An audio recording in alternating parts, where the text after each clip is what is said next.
The way in which children perceive time has not received much research. A happier human experience might be fundamentally derived from learning to see time through their eyes. The topic of discussion in my family is whether time passes the fastest or the slowest. My son exclaims, "Slowest in the car."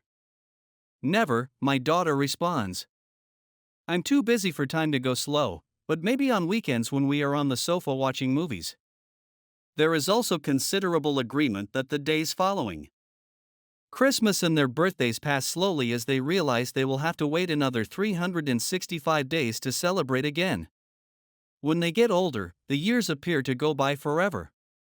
It's an emotion I vividly recall from my summer vacations spent playing in the water, skipping on the recently mowed lawn, and hanging laundry in the sun to dry. It felt like time was moving more slowly at those kinds of situations. Children in time, according to Teresa McCormick, a psychology professor at Queen's University Belfast in Northern Ireland, is a subject that has received very little research. Her research has long examined whether there is an underlying difference between children's and adults' time processes, such as an internal clock that runs more slowly in youngsters.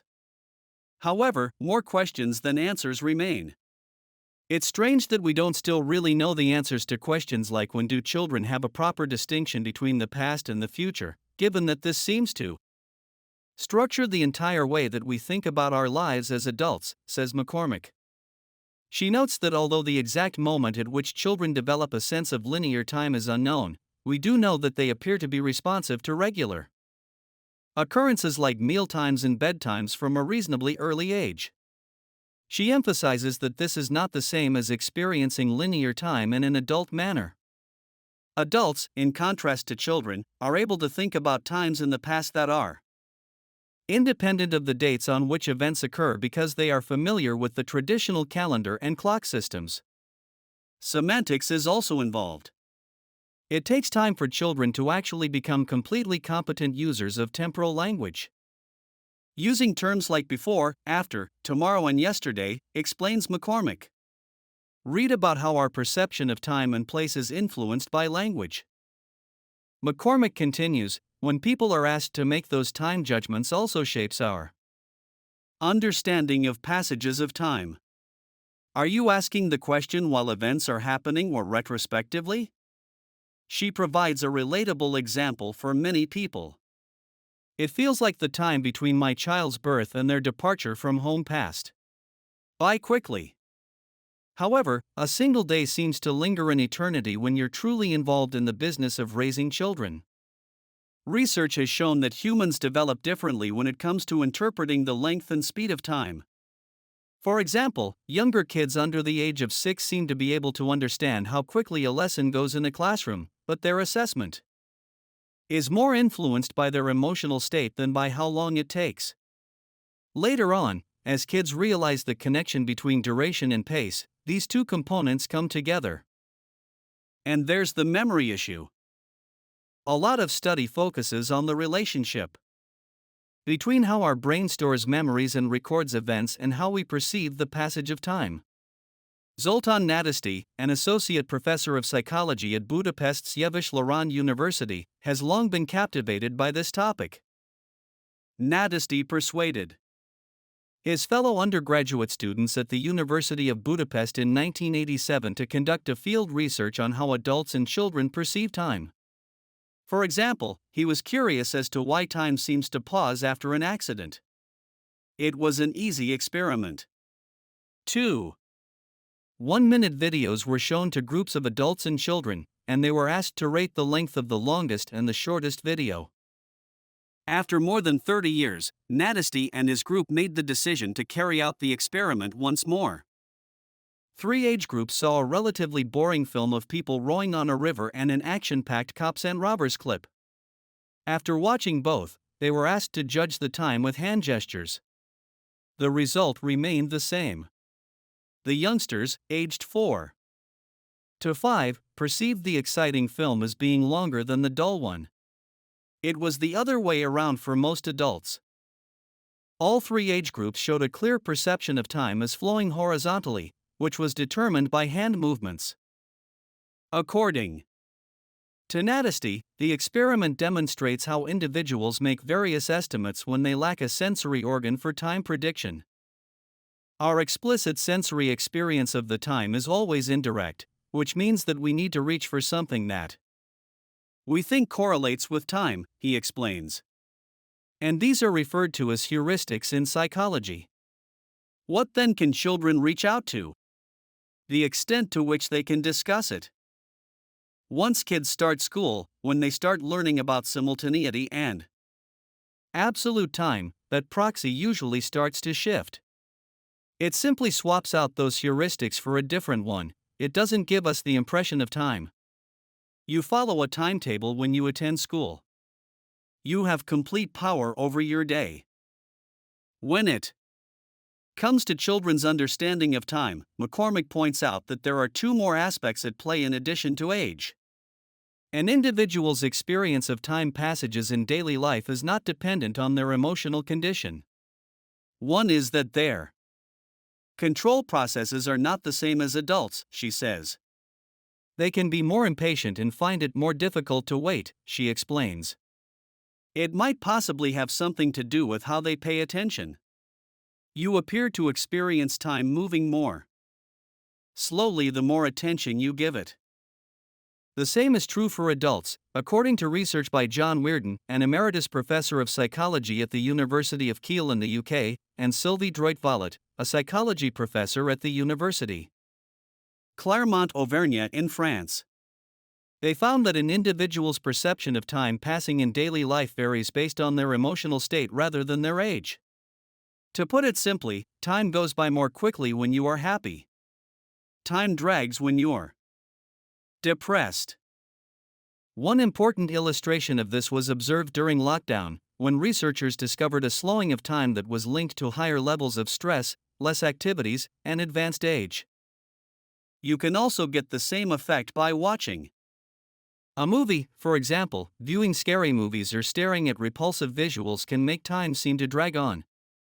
Studies have indicated that unpleasant experiences, like riding in a packed train at rush hour, also give the impression of taking longer than more leisurely travel times. Age-related physical degeneration may also have an impact on our ability to estimate time, says Adrian Bejan, a mechanical engineering professor at Duke University in Durham, North Carolina. He has attempted to provide an explanation for the riddle of how we perceive time by applying a theory he created in 1996 about the physics of life that is now referred to as constructal law. The biggest source of input to our brain is through vision, from the retina to the brain, adds Bejan. The brain receives pictures, similar to movie frames, through the visual nerve. During infancy, the brain matures and becomes accustomed to receiving numerous screenshots. The adult body is substantially larger. The distance that travels between the retina and the brain has doubled, and there are now more branches and more complicated transmission channels. Furthermore, as we age, we undergo degeneration. This indicates that as we age, we receive less mental images from the stimulation of our sensory organs, according to him. Because we as adults receive fewer mental images in a unit of clock time than we did as children, this gives the impression of compressed time in our thoughts. Research on age-related neurodegenerative alterations indicates there might be a connection between the deterioration of the optic nerve and a decrease in working memory and information processing speed. However, further research is needed to really comprehend this. It matters what you are looking at as well.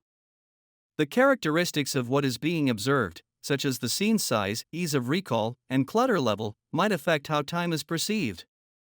Researchers at George Mason University in Fairfax, Virginia, discovered recently that while clutter and scene busyness shorten time, the first two elements lengthen it. Our perception of the duration of an event is influenced by the rhythm of our heartbeat, which is another crucial interoceptive signal that our hearts provide to our brains regarding the passage of time.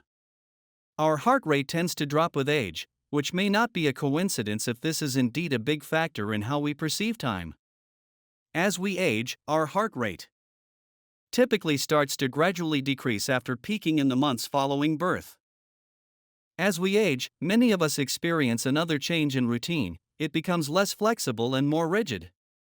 According to research, the more regularity, dullness, and time constraints someone has in their life. Additionally, time passes more quickly for those who are more focused on the future than on the present. Regardless of our age, what you are doing right now is shockingly critical to our perception of time. 4. Instance, we often perceive a reduction in time as our mental strain rises because we tend to underestimate how long a task will take. Attend a fun-filled 2-week summer camp. You might remember it more than the entire academic year. Because of all the events that happened in that brief time, Nadisty says it's quite possible that those memories of summer camp would occupy a significantly larger chunk of brain tissue. It's possible that people's judgments about what actually happened during a particular time period in part reflects their memory for the amount of novel things that they remember happening, adds McCormick. For example, if you're an older adult, there might not have been very many big life changes that have happened for you over the last 10 years. If there are, though, those will linger in your mind just as much as summer camp did. Considering that, is it feasible for grown-ups to have a sense of timelessness akin to that of their early years? According to some research, being physically active can assist to slow down how quickly time passes. However, pushing oneself too hard could have the reverse impact, as physical tiredness can shorten our impression of time. Bejan also provides some less ambitious suggestions. Slow it down a little more, force yourself to do new things to get away from the routine, he advises. Give yourself pleasant surprises. Take unconventional actions. Do you know any excellent jokes? Tell me. Do you have a fresh concept? Take action. Create something. Make a statement.